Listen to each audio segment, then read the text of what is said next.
कि सरकार तो है ही नहीं, कोई पुलिस थी नहीं, आर्मी थी नहीं। क्यों नहीं थी भाई? इस सवाल का तो जवाब देना होगा ना। कोई तो जिम्मेदार है कि नहीं है? आम आदमी की कीमत, उसकी जान से कंधा मिलाकर खड़े हैं, लेकिन आपको यह तो बताना होगा ना कि किस अफसर के कहने से या किस अधिकारी के कहने से या किस मंत्री के या किस गृह मंत्री के या किस प्रधानमंत्री के कहने से वहां से सिक्योरिटी हटाई गई। आपको यह तो बताना होगा ना कि जम्मू कश्मीर पूर्ण राज्य नहीं है, वहां पे सिक्योरिटी की जो जिम्मेवारी है वो केंद्र सरकार की है। आपको यह तो बताना होगा ना कि कश्मीर को आपने ही कहा था, भारतीय जनता पार्टी ने कहा था कि कश्मीर को हम टेररिस्ट फ्री कर दिए। थोड़ा सा अंतर हो गया इनसे। ये कहने लगे कि टेररिस्ट फ्री कर दिए, टेररिस्ट फ्री नहीं किया इन्होंने, टूरिस्ट फ्री कर दिया कश्मीर को। संदेश समझाना मिट्टी में मिला देंगे। इन्होंने बहुत पहले से ये सारे लाल आंखें, 56 इंच का सीना, तमाम ऐसी बातें विश्व गुरु ने क्या क्या कहा है, लेकिन फिर भी तेजस्वी तो चलिए शुरू करते हैं। कई बार हम भी थोड़े से संवेदनहीनता का परिचय दे देते हैं। एक बच्चे ने, 9 साल के बच्चे ने पिता को खोया, पूछा जा रहा है अब कभी वहां जाओगे क्या? ये तो बच्चा है, नादान है, मासूम है। और पर मासूमियत में जो इसने सवाल पूछे हैं कि सरकार तो है ही नहीं, कोई पुलिस थी नहीं, आर्मी थी नहीं। क्यों नहीं थी भाई? इस सवाल का तो जवाब देना होगा ना। कोई तो जिम्मेदार है कि नहीं है? आम आदमी की कीमत, उसकी जान की कोई कीमत नहीं है क्या? वीआईपी अगर वहां पर अपनी सालगिरह मना रहे हैं या शादी की 25वीं सालगिरह मना रहे हैं तो बाकायदा वहां पर पूरा सुरक्षा इंतजाम होता है। वो गुलमर्ग में मना रहे थे, वो अलग बात है। मैं निशिकांत दुबे की बात कर रहा हूं, केंद्रीय मंत्री भी शरीक होते हैं। और यहां 2-2, 2,500 हजार लोग जा रहे हैं। कोई पुलिस वाला नहीं, कोई चौकी नहीं, कोई खैर खबर लेने वाला नहीं। लेफ्टिनेंट विनय अग्रवाल 1.5 घंटे तक सांसें चलती रही, 1.5 घंटे तक। हरियाणा का वो वीर सपूत, नई नई शादी, 4 दिन नहीं हुए थे, वो बच सकता था। ले जाने वाला ही कोई नहीं, नीचे उतरना था, फिर एम्बुलेंस में ले जाना था। भगवान भरोसे है सब कुछ कि अरे वेलकम टू जन्नत, सीधे भगवान से रूबरू हो रहे हो। यहां मौत सामने दिखी।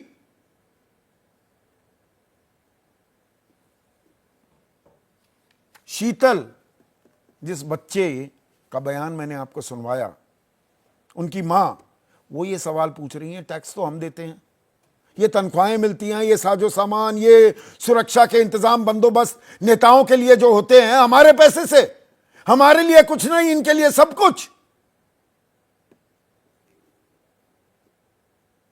और हिंदू मुसलमान हर बात में होने लगेगा। पीठ पर जो बचे हुए थे या जो घायल थे उन्हें नीचे तक कौन लेकर गए? सज्जाद अहमद भट्ट जैसे लोग। अब सज्जाद के वीडियो तो वायरल हो रहे हैं, लेकिन वो कह रहा है मैं अकेला नहीं भाई, बहुत से लोग थे, यही काम कर रहे थे। पर पोस्ट ट्रूथ वर्ल्ड है, खुमारी है, और ऐसे में सर्वदलीय बैठक बुलाई जाती है। सर्वदलीय बैठक में यह बताया जाता है विपक्ष के नेताओं को कि बैसरन घाटी को जून तक नहीं खोला जाना चाहिए था, लेकिन ऑपरेटर ने घाटी को पहले खोल दिया, जिसकी वजह से वहां सुरक्षा के पर्याप्त इंतजाम नहीं थे। ऑपरेटर कोई ठेकेदार ने खोल दिया। आओ आओ, गले उतरती है आपके ये बात? मेरे गले बिल्कुल नहीं उतरी थी कल शाम, क्योंकि मेरी पसंदीदा जगहों में से है कश्मीर, उसमें पहलगाम भी, और बैसरन घाटी में 5 बार जा चुका हूं कम से कम। और वो दिसंबर में भी गया हूं, जनवरी में भी, मार्च में भी, अगस्त में भी, मुझे तो कभी बंद नहीं मिली। तो हमने थोड़ी सी तहकीकात की, और तहकीकात की जब मेरे सहयोगी वहां पहुंचे, पहलगाम डेवलपमेंट अथॉरिटी में अकाउंट्स ऑफिसर हैं बशीर खान, उन्होंने क्या बताया? उन्होंने बताया कि पिछले साल 12 अप्रैल, फिर से तारीख नोट कर लीजिए, 12 अप्रैल 2024 को ठेकेदार को हमने 3 करोड़ रुपए का 3 साल के लिए कॉन्ट्रैक्ट दिया, जिसमें उसे बैसरन घाटी को मेंटेन करके रखना था। और 13 अप्रैल को, अभी 22 अप्रैल से 9 दिन पहले, इंस्टॉलमेंट का 40% हिस्सा जमा कराया गया। यानी कि ये तो 24 घंटे खुली हुई थी, 365 दिन। तो गलत बयानी क्यों की जा रही है? पर्दादारी क्या है? हेड शुड रोल, जिम्मेदारी तय होनी चाहिए। अभी मजा आएगा ना भिड़ो। कल मेरे कार्यक्रम पर एसपी वैद साहब थे, जो डीजीपी रह चुके हैं जम्मू कश्मीर पुलिस के। यही सवाल मैंने उनसे पूछा था, तब तक पूरी मुकम्मल रिपोर्ट नहीं थी, पर मैंने कहा ये आपके गले उतरती है? उन्होंने कहा नहीं, ये बात गले नहीं उतरती। अब इसी को लेकर सर्वदलीय बैठक के बाद तो ऐसा लगा, एक तसल्ली सी मुझे मिली कि राजनीतिक जमात कटिंग अक्रॉस पॉलिटिकल लाइंस वो इस दुख भरे क्षण में साथ हैं। कांग्रेस ने कहा सरकार जो कदम उठाएगी हम पूरा समर्थन देंगे, हम सरकार का हर कदम में साथ देंगे। लेकिन आज दोपहर होते होते 6 सवाल दाग दिए कांग्रेस ने। सुरक्षा में कैसे चूक हुई, इंटेलिजेंस कैसे फेल हुआ। अब सरकार तो ये कह रही है ना कि भाई हमारे पास टेक्निकल डेटा भी है, डिजिटल फुटप्रिंट्स भी हैं कि पाकिस्तान की कारगुजारी है। तो थे तो भाई 100 क्यों रहे थे? 100 किलोमीटर है लाइन ऑफ कंट्रोल से बैसरन का इलाका, ये पहुंचे कैसे वहां पर ये आतंकवादी? लोगों की मौत का जिम्मेदार कौन? क्या गृह मंत्री अपने पद से इस्तीफा देंगे और प्रधानमंत्री मोदी इस चूक की जिम्मेदारी लेंगे? संजय सिंह ने ये सवाल उठाए हैं, जो जिन सवालों का जवाब हम आपके सामने पेश कर चुके हैं, कि सरकार ने सर्वदलीय बैठक में झूठ बोला कि 20 अप्रैल को बैसरन खोला गया। बैसरन तो खुला रहता है। अपनी कमियां छुपाने के लिए झूठी जानकारी क्यों दी गई? शरद पवार कह रहे हैं हमले से साफ है कि घाटी में आतंकवाद खत्म नहीं हुआ। आतंकवाद तो पूरी तरह से खत्म नहीं हो सकता। ये मीन में एक निकाले जा रहे हैं क्या? ये घड़ी ऐसी है, बहुत ही गंभीर सूरत हाल में इस वक्त हम हैं, तो साथ साथ चलेंगे तो बेहतर होगा, या इस वक्त राजनीति करने लगेंगे? तेजस्वी यादव ने इसे इंटेलिजेंस फेलियर बताया है और लेफ्टिनेंट विनय नरवाल का जिक्र किया है कि वो 1.5 घंटे तक इलाज के लिए तड़पते रहे। अखिलेश यादव कह रहे हैं जो तस्वीर छाप रहे हैं वो लोग राजनीति कर रहे हैं, वो सत्ता पक्ष पर राजनीति का आरोप लगा रहे हैं। और विपक्ष क्या कर रहा है? यह अपने आप में एक सवाल है कि भाई परिवारों को 5 करोड़ रुपए दो, सरकारी नौकरी दो, सरकार जब मांग पूरी करेगी तभी मैं घर जाऊंगा, वगैरह वगैरह वगैरह। इस तरह की बात तो की जा रही है, लेकिन कुछ सवाल हमारे भी हैं जो मैं अपने पैनल से आज पूछने वाला हूं। ऐसे में आज का सीधा सवाल, आतंकी हमले पर शोर मचा रहे हैं हम, आतंकी हमले का शोर, राजनीति पर जोर, पर लगे हाथों राजनीति भी चमका रहे हैं क्या? और चूक का कौन जिम्मेदार? जवाब मिलेगा सरकार।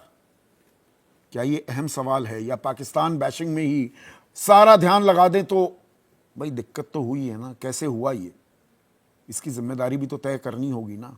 तो रुको, क्लाइमैक्स अभी। संदीप भाई मुझे थोड़ा सा अनइंटरप्टेड समय दे दीजिएगा। आज पूरा देश, पूरा विपक्ष भारतीय जनता पार्टी की सरकार के साथ कदम से कदम यानी शाना बशाना मिला के खड़ा है, इसमें कोई दो राय नहीं। अगर हम सिक्योरिटी लैप्सेस पर अपने सवाल और सुझाव दोनों चीजें देना चाह रहे हैं, और सवाल अगर हम पूछ रहे हैं, तो इसमें राजनीति कहां हो गई? इसमें जो अभी अभिषेक जी वो भावनात्मक इसमें रंग डाल रहे थे, वो कहां हो गया? कौन दुखी नहीं है?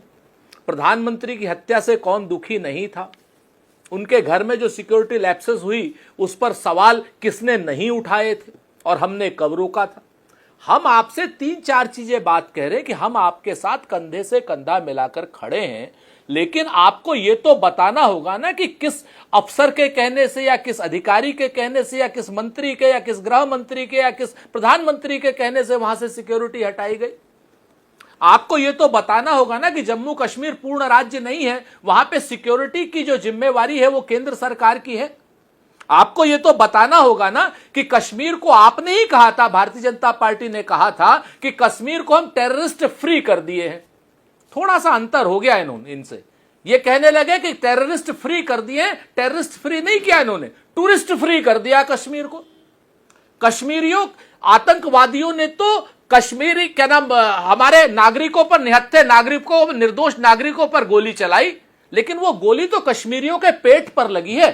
तो अगर इस पेट पर लगी हुई गोली को संदीप भाई हम नहीं निकाले या हम मरहम नहीं लगाए तो हम देश के प्रति क्या वफादारी करें? देखिए, हर आप मुझे किलोमीटर, बताइए, हर इंडस वाटर 500 ट्रीटी मीटर की या बात- हर मीटर पर पुलिस वाला या एक सैनिक या अर्धसैनिक बल का सुरक्षाकर्मी तो तैनात नहीं हो सकता। इक्का दुक्का कोई सरफिरे आते हैं और इस कृत्य को अंजाम दे दें, हम कहें कि नहीं जी पूरा का पूरा कश्मीर तो आतंकवाद के हवाले हो गया, ये भी stretching the logic a bit too far नहीं हो जाता क्या सुरेंद्र? मैं बता मैं दोनों बातें कहता हूं, मैं दोनों बातें कहता हूं। पहली चीज तो बायसरन जिस जगह पे ये बात हो रही है साहब, वहां पर 2000 टूरिस्ट और 500 से ज्यादा लोकल, उस जगह पर एक सिक्योरिटी पर्सनल नहीं, 2000 टूरिस्ट। मैं पिकेट्स की बात नहीं कर रहा हूं, पिकेट से अगर बात हुई होती, सड़क पर बात हुई होती, मैं मान लेता कि बिल्कुल लैप्स हो सकता है। जिस जगह पर 2000 से ज्यादा टूरिस्ट हो और 500 से ज्यादा कश्मीरी हो, वहां पर सिक्योरिटी का एक पर्सनल नहीं। आप मुझे बताइए, ये सवाल हम नहीं पूछेंगे, हम ये नहीं पूछेंगे कि आपकी सिक्योरिटी की भी चूक है, आपकी इंटेलिजेंस की भी चूक है, और इस चूक को आप छुपा क्यों रहे? आप मुझे बताइए छुपा क्यों रहे? और सबसे बड़ी बात जो एक किसी आदमी ने आज हमसे कहा था, बड़ी अच्छी बात कही, उन्होंने कहा था अगर चौकीदार ने अपना सही तरीके से काम किया होता तो ये घटना ही नहीं होती, चौकीदार अगर विजिल होता। आप मुझे बताइए, इसके बाद प्रधानमंत्री ने स्वयं हमको सवाल उठाने के लिए मजबूर किया कि जिस समय सर्वदलीय बैठक चल रही है संदीप भाई, उस वक्त प्रधानमंत्री मधुबनी में चुनावी रैली कर रहे हैं, और जिस वक्त सर्वदलीय बैठक का टाइम है उस वक्त प्रधानमंत्री जी एक ट्रेन को हरी झंडी दिखा रहे हैं। ट्रेन को हरी झंडी दिखाना ज्यादा जरूरी था या सर्वदलीय बैठक में जिस शख्स के निर्णय को अंतिम माना जाता है, यानी हमारा प्रधानमंत्री, हमारे देश का प्रधानमंत्री, जिससे हम गौरवान्वित होते हैं, रक्षा मंत्री राजनाथ सिंह अध्यक्षता कर रहे थे, झंडी दिखाना ज्यादा जरूरी था। गृह मंत्री वहां पर थे, तमाम बड़े मेरी नेता बात तो कैबिनेट सुन के वहां पर लीजिए, थे। संदीप भाई आपने बिल्कुल सही, किरण रिजिजू भी थे वहां पर, तो सरकारी क्या नाम हमारे चीफ कैबिनेट सेक्रेटरी भी रहे होंगे, ऐसी बात नहीं है कि वो लोग नहीं थे, लेकिन अंतिम निर्णय सीसीएस में प्रधानमंत्री का माना जाता है। तो प्रधानमंत्री अगर विदेश में होते, प्रधानमंत्री बीमार होते, प्रधानमंत्री नहीं चेयर कर पाते, जिस सर्वदलीय बैठक की सर्वाधिक उपयोगिता है, उस सर्वदलीय बैठक में प्रधानमंत्री का ना होना यह बड़ी चूक है या नहीं, या बड़ा आलोचना का बात है या नहीं, ये मुझे बताइए ना। वहां पर राजनाथ सिंह जी थे, पूरे सम्मान है, अमित शाह जी थे, अमित शाह जी ने खुल करके सवालों का जवाब दिया, हम अमित शाह जी की इज्जत करते हैं, अमित शाह जी को धन्यवाद देते हैं, जिम्मेवारी वाली बात करी उन्होंने। लेकिन क्या प्रधानमंत्री को नहीं होना चाहिए था? आलोचनाएं प्रधानमंत्री जी स्वयं आमंत्रित कर रहे हैं। और तीसरी बात मैं आपको एक और बताता हूं, बड़ी वैसी बात है, कहना नहीं चाहिए, लेकिन भाजपा ने स्वयं आमंत्रित किया। आइए, क्या ना, भारतीय जनता पार्टी का गुजरात हैंडल, भारतीय जनता पार्टी का छत्तीसगढ़ हैंडल, भारतीय जनता पार्टी का कर्नाटक हैंडल और निशिकांत दुबे, ये सिर्फ मैं 4 लोगों के नाम दे रहा हूं जो आधिकारिक भारतीय, मैं फ्रिंज एलिमेंट्स की बात नहीं कर रहा हूं। उनके आपने ट्वीट्स देखे? जो काम टेररिस्टों ने पाकिस्तान के साथ मिलकर के, आतंकवादियों के आकाओं के साथ मिलकर के हिंदू मुसलमान कराने की पूछ पूछ कर गोली मारी है, हिंदुओं को पूछ पूछ करके गोली मारी है, और वो हिंदू मुसलमान कराना चाहते थे हिंदुस्तान में, वो काम भारतीय जनता पार्टी के ट्विटर हैंडल और निशिकांत दुबे कर रहे थे। निशिकांत दुबे ने पूरे दुनिया में भारत का नाम शर्म से नीचा कर दिया, क्योंकि अब पाकिस्तान दुनिया में जाके कह रहा है कि निशिकांत दुबे और भारतीय जनता पार्टी का जो एमपी है वो तो स्वयं ही कह रहा है कि देश में गृह युद्ध चल रहा है, वो स्वयं कह रहा है देश में धार्मिक युद्ध चल रहा है, पाकिस्तान का कहां हाथ है? यह पाकिस्तान लोगों को बता रहा है आज की डेट में। और निशिकांत दुबे इस वक्त भी भारतीय जनता पार्टी का सांसद बना हुआ है।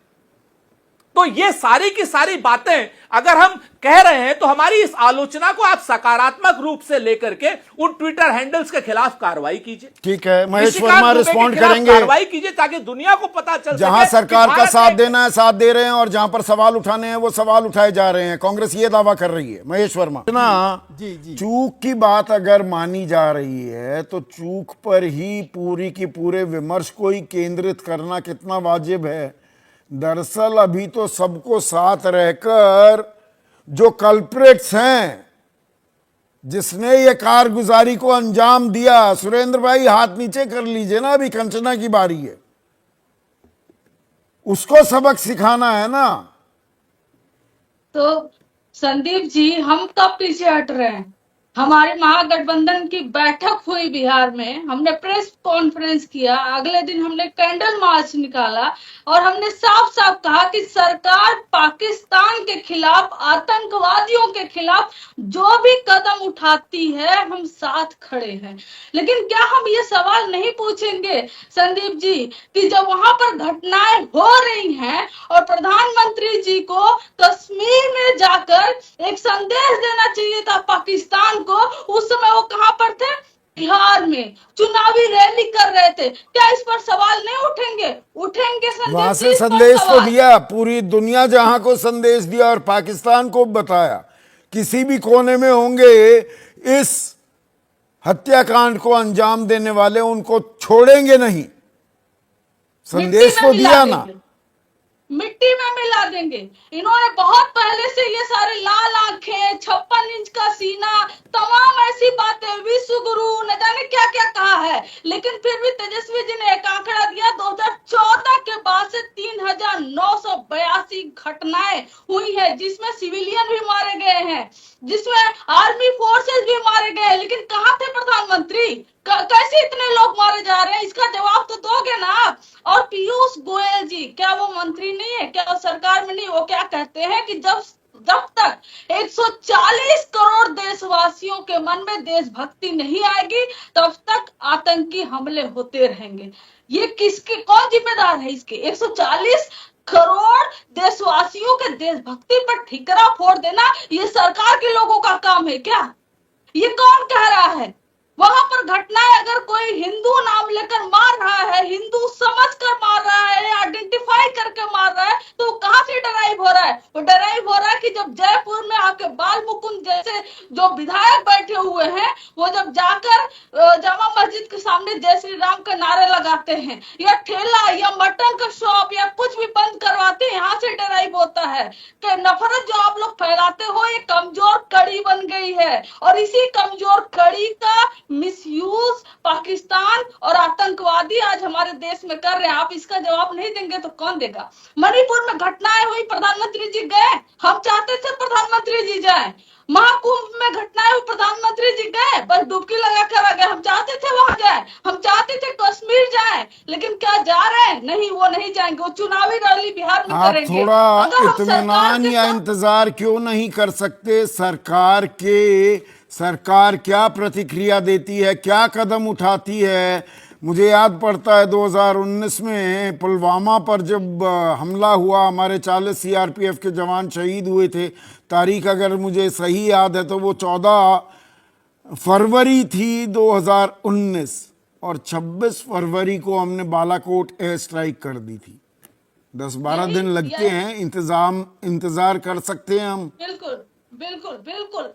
यही इंतजार प्रधानमंत्री जी को भी करना चाहिए था कि कुछ यहाँ पर फैसले लिए होते दिल्ली में बैठकर, या आतंकियों को मार गिराए होते, पाकिस्तान के साथ कार्रवाई किए होते, तब जाकर बिहार में बोलते कि मिट्टी में मिला देंगे और बिहार में चुनावी रैली को संबोधित करते। इंतजार तो उन्हें भी करना चाहिए था, लेकिन उनको किस बात की चुल पड़ी थी? उनको चुनावी रैली की चुल पड़ी थी। और इंतजार कौन करे? इंतजार वो करे जिनके घर के लोग मारे गए। इंतजार वो छोटा सा बच्चा शीतल करे। इंतजार कौन करे? प्रधानमंत्री से इंतजार नहीं होता। उनको चुनावी रैली संबोधित करने से फुर्सत नहीं मिलती, लेकिन इंतजार देश का आम जो आवाम है वो करे। ये मस्जिद में पहुंच जाएंगे, अपना जामा वहां पर जय श्री राम के नारे लगाएंगे, और यही फोर्स लेकर क्यों नहीं पाकिस्तान निकल जाते ये लोग और हमला करके आते? इस देश के लोगों की देशभक्ति पर सवाल उठाना ये कायराना हरकत है। आप अपना काम करिए, सरकार अपना काम करे, देशभक्ति पर ठिकरा फोड़कर आप बच नहीं सकते, सरकार जवाबदेही से बच नहीं सकती। तो हम साथ खड़े हैं, लेकिन हमारा काम यह भी है संदीप जी कि हम सरकार से सवाल भी करें। जहां पर सरकार से चूक हुई है, जहां पर सरकार राजनीति कर रही है और जो काम आतंकवादी कर रहे हैं ना, हिंदू पूछ कर मार रहे हैं, वो काम आप ना करें। आप हिंदू और मुस्लिम मत बांटे, ठीक है, एक आप वाजपेयी कड़ी ना बनाएं। आतंकी हमले का शोर है, पर राजनीति पर, विशुद्ध राजनीति पर जोर है। जायज सवाल मेरी निगाह में पूछ रहे हैं दिबांग। सरकार 370 हटाकर निश्चिंत हो गई थी। पाकिस्तान के विरुद्ध इजरायल की तरह निरंतर युद्ध आवश्यक था। मतलब इत्मीनान में हो गए कि 370 हट गया, हो गया। ओवर कॉन्फिडेंट हो गई थी क्या सरकार? जिस तरह से देखने में आ रहा है उससे तो यही पता लग रहा है कि अगर यहाँ 2000 लोग वहाँ मौजूद थे और आपने सुरक्षा का कोई इंतजाम नहीं किया, एक पुलिस वाला तक नहीं जो आके बता दे, ये तो मतलब बहुत ज़्यादा लापरवाही इसमें दिखाई देती है। आप एक तरीके से निश्चिंत बहुत ज़्यादा हो गए वो दिखाई